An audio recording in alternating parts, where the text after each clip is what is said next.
रूस यूक्रेन युद्ध से जुड़ी इस वक्त की बड़ी खबर। रूसी हमले में हॉस्टोमेल के मेयर की मौत हो गई है। इस वक्त की बड़ी खबर हम आपको बता रहे हैं। लगातार जिस तरीके से रूसी हमले किए जा रहे हैं उसमें हॉस्टोमेल के मेयर की मौत हो गई है। ये कितना बड़ा इंपैक्ट इसका यूक्रेन पर और इस पूरे युद्ध पर मनीष पड़ेगा। जिस तरह से खबर आ रही है कि रूस के हमले में हॉस्टोमेल के मेयर की मौत हो गई है।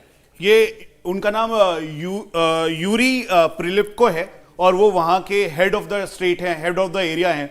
और ये जो तस्वीर आपको दिखाई दे रही है वो उन्हीं की तस्वीर है।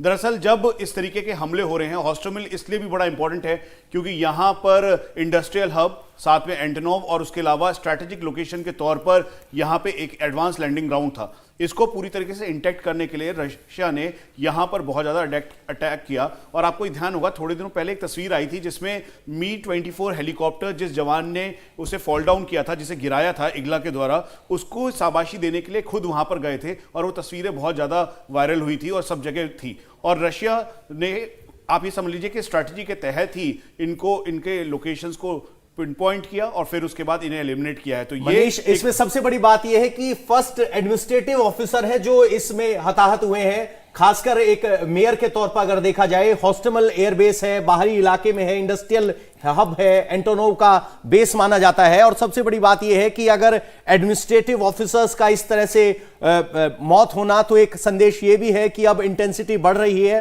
पहले सिर्फ स्ट्रेटेजिक टारगेट्स पर कहा जा रहा था और अब एक मेयर की मौत होना, इसमें एक नया आयाम करता है। हो सकता है कि इसको कैसे देखते हैं कि एक मेयर की डेथ होना इस तरीके से? मुझे लगता है कि शायद हो सकता है कि जिस तरह से वहां पर कुछ ऐसे हम कह सकते हैं कोलैटरल डैमेज हो रहे हैं, क्योंकि कहां पर बम गिर रहे हैं, कहां पर गोले गिर, इसको हमें समझना पड़ेगा कि हो सकता है। इस पर मैं छोटा सा एक रिएक्शन ले लेता हूं। एम्बेसडर गोयल हमारे साथ हैं। सर, इस तरह की जो घटनाएं होती है कि मेयर को तो मुझे लगता है कि कोई फोर्सेस मारने की कोशिश नहीं करेगी, लेकिन हाँ, यह जरूर हो सकता है कि कोलैटरल डैमेज में वो चपेट में आ गए हों।